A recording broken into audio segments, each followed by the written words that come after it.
In our modern world with all its science and technology, you'd think we'd have moved past old beliefs. But what if I told you that millions of us are still guided by something that kind of lives in the shadows? Today, we're diving into the world of superstitions. All right, let's get right into it. We live in an age of AI and space travel, yet these ancient ideas, these shadows of the mind, are still hanging around. So the big question is, why? Come on, be honest. You've probably done one of these things, right? Maybe without even thinking about it. These little rituals are just woven into our culture, and they connect us to a really old and really human part of who we are.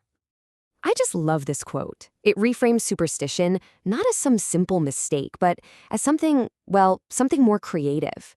It's like it's our mind trying to write a story, to find a little bit of poetry and meaning in all the chaos of life. But okay, let's get a really clear definition down. At its heart, a superstition is just connecting two things that have absolutely no logical link. My lucky socks don't actually help my team win, even if it feels like they do. That lack of a real natural process, that's the key. So, if it's completely irrational, why are we so drawn to it? Well, this gets us to the psychological engine that really drives these beliefs.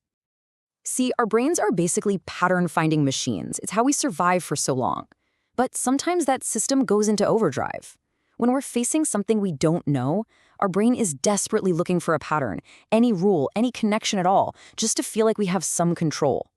A superstition is kind of like a secret cheat code for a world that can feel really random and honestly pretty scary. And this isn't some new agey psychological idea. This is ancient wisdom. Fear creates this vacuum, and superstition just rushes right in to fill it with a sense of order, even if that order is a total illusion. Now, what's fascinating is how this universal human fear shows up in totally different ways all across the globe.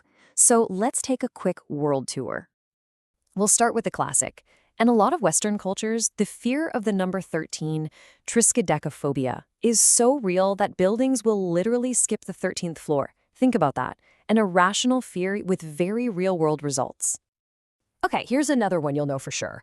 A black cat crossing your path. For a lot of people, that's a classic sign of bad things to come. But what if I told you that in other parts of the world, it's the complete opposite, that it's actually a sign of good luck? Yep, in places like Japan and even parts of the UK, a black cat is seen as a good omen.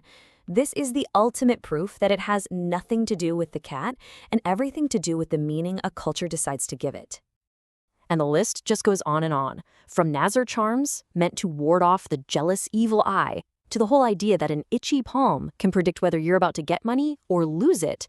These beliefs are a really vibrant part of our global story. So far, this has all been pretty fun, right?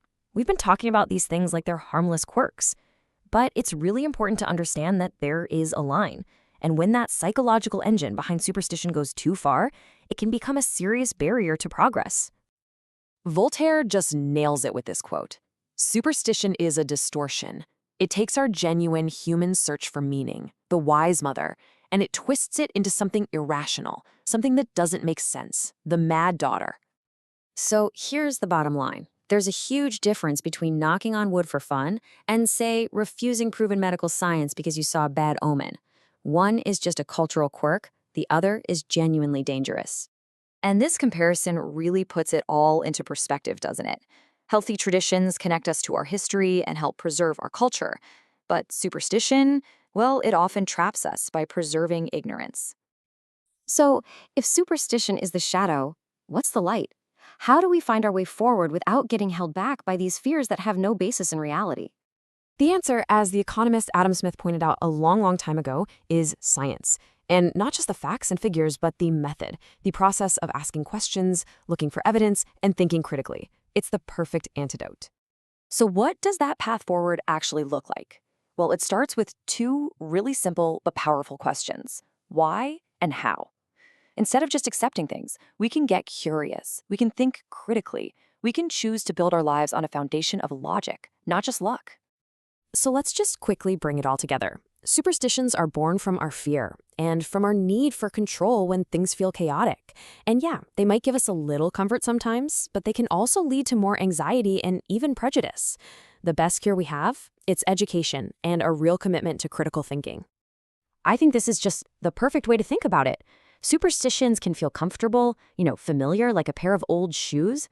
But if we cling to them too tightly, eventually, they're just going to stop us from walking into a future that's guided by reason and by real understanding.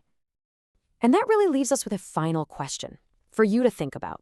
In your own life, what beliefs might be holding you back? Which old shoes are you ready to finally leave behind? Thanks for joining us for this explainer.